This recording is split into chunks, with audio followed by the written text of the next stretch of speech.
સમય પ્રમાણે રામદેવજી બાપુ સમાધિ થઈ ગયા. આ વાત ઉડતી ઉડતી એમના માસીના દીકરા ભાઈ હરભુજીને કાને પડી અને હરભુજી આ વાતને માનતા નથી કે નહીં, કોઈ દી બને જ નહીં. રામદેવજી મને વચન આપીને ગયો છે, નહીં તો સિદ્ધ પુરુષ છે, એ બોલેલું બીજું બોલે જ નહીં. મને કીધું છે હું તને મળ્યા સિવાય જઈશ નહીં, હું માનતો જ નથી, બને જ નહીં કોઈ દી. અરે કોકે કીધું પણ અમે ન્યા હતા, અમે મુઠ્ઠી માટી નાખી કે વાત બધી બરોબર, પણ હું એમ હા ન પાડું. હું ન્યા જાઉં અને ન્યા મને પાકું થાય ને પછી હું તમારી વાત હા પાડું, બાકી હું એમ હા ન પાડું. એ વાત ખોટી, કારણ કે રામદેવજીને હું ઓળખું છું. અને આ બહુ જયારે માણસો કેવા મનાણા ને એટલે પછી હરભુજી ત્યાંથી ઘોડા ઉપર ચડી અને રણુજા આવવા માટે નીકળે છે.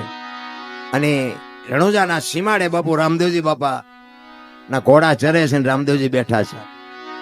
અહીંયા બાપુ હરભુજી આ વાણી એટલે કે હરભુજી ને હૈયે હરખ અપાર ઘોડલા ચરંતા દીઠ્યા રામા પીરના. હરભુજી ને એમ થયું કે દુનિયા કેવી ગાંડી છે, આ રામદેવજી આ બેઠા છે, મારા બેટા કે ખોટી આવી બધી વાતો કરે. રામદેવજી સમાધિ લઈ ગઈ, સમાધિ આ રામદેવજી તો હાર્યા.